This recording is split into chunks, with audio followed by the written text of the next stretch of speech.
Recently, the West Mesquite girls soccer team lost nearly one-third of their roster.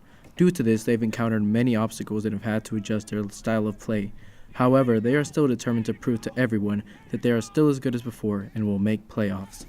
When we lost our teammates, I told my team that even though we lost our reputation, I said, let this be a motivation to try harder and train harder every day. I still believe that we have talent in our team, with them or without them.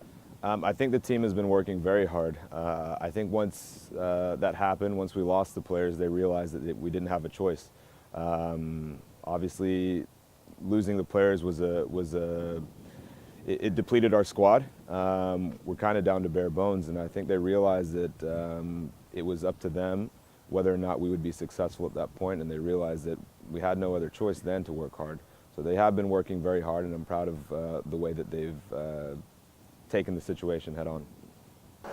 I told my teammates to refrain from having anger and sympathy because we can still very much make playoffs, and we just have to work harder now.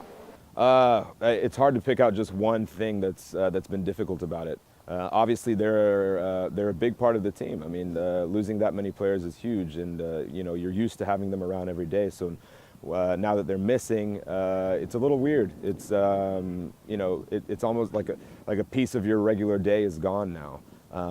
Obviously, it's been something that we've had to adjust to. We've had to get used to them not being around. A lot of these kids were upperclassmen, and so I've grown accustomed to having them here on a regular basis. So, and also keeping everybody in good spirits, understanding that just because they're not here, it doesn't mean that we can't still be successful. Obviously, it hurt, and we're struggling physically, emotionally, mentally,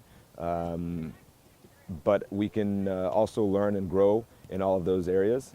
We can grow physically, we can grow mentally, we can grow emotionally.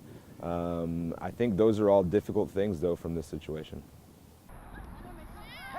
Recently, they won their game against Lancaster, making their record 1-1. They are planning to win their next game against Terrell to help increase their ranking. Before a game, we usually talk about the things we need to fix from the previous games and just fix them on the field. I tell them to keep a high intensity from the start, don't shut down, keep your heads up, communication, and strong tackles but smart decisions on the field, and good sportsmanship. I like to tell my players to play to their strengths. We all have a certain skill set that we excel in, and I always want to make sure that they are playing to their strengths. If they're a quick player, I tell them to use their pace and to get in behind other players. If they're a good passer of the ball, I tell them, look, move the ball around well, get into space, find space for yourself. If you defend well, I tell them to put big tackles in. Really, I want them to always play to their strengths. So they're here for a reason, and I want them to understand that they're all quality players, and just try to uplift them as much as possible before heading into a match. Despite these complications, the West Mesquite girls soccer team are on their way to prove that they are more than a few good players. For MSN Live, I'm Derek Madriz, reporting. 1, 2, 3,